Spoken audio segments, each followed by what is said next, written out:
trainingscomplex Quatterwoord leidt er mooi bij. De selectie van Heerenveen traint scherp en in goede sfeer. Dat mot ik, want het begin van de competitie is stroef. Maar 0-0 thuis in Roda en 4-1 verlies bij NEC moet er wat gebeuren. Paulo Henrique begon ik ongelukkig aan de competitie. In de eerste wedstrijd in Roda voel hij vooral op door deze actie. Liet hem een gele kaart opleveren. De via een actie uit frustratie. Aquele jogo ninguém jogou bem, né? Afinal, até jogado bem, a gente tinha saído com a vitória. Tivesse feito o primeiro gol. Isso eu não joguei bem porque também acho que a equipe também não jogou tão o que esperava, né? Não fez os gols, não teve chance de fazer gol. De uitwedstrijd in NEC volgen Paulo thuis op televisie vanwege een verschil van mening met trainer Trond Soljet. Não, tava com problema com o treinador, então ele preferiu não me levar para o jogo. Não quis treinar porque eu pagasse, né, com a coisa que eu não fiz, então não fui pro jogo. Tá tudo bem. Omdat ik heb hem suspendeerd om zijn gedrag op training. Daarom. Hij is geschorst, zeg maar eigenlijk, intern geschorst. Hij is intern geschorst van 1 wedstrijd.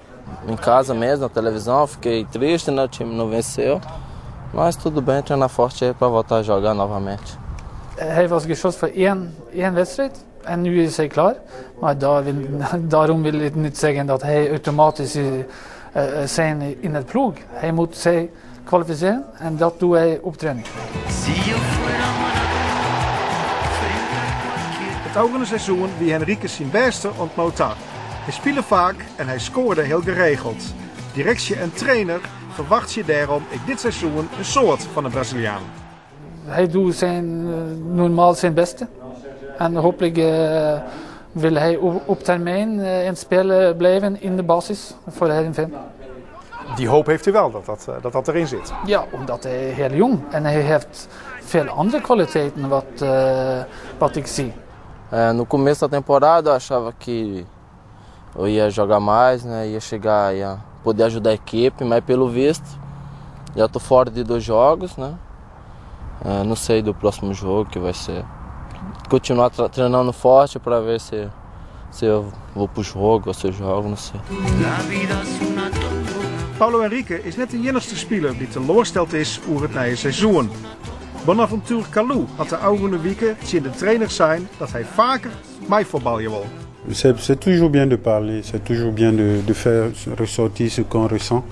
Donc ouais, ça a été une rencontre positive. Maintenant bon, je me concentre sur ce que j'ai à faire et puis celui qui décide c'est l'entraîneur, il décidera. Allemaal willen voetballen. Alle spelers moeten willen voetballen. De grote vraag is vanzelfs, hoe krijg je Heerenveen weer aan het voetballen en waarom op hetzelfde niveau van de bekerfinale en het oude seizoen? We hebben nu een groot probleem, omdat we hebben niet zoveel personeel. En dat is onze minuspunt. En daarom kan je niet denken dat we hebben automatisme nu in het middenveld. Je me mets au travail, à l'entraînement pour montrer à l'entraîneur que je peux apporter quelque chose, que je peux apporter beaucoup. Après, le dernier choix lui revient. Focos, mostrar mais focos nos jogos, né? Desempenho. Isso acontece, um time no ano ele ganha Copa, fica em 5º lugar, classifica para a UEFA. E no ano que vem, sei lá, às vezes acontece de perder jogos, mas eu tenho certeza que o Heerenveen vai superar e vai começar a ganhar os jogos.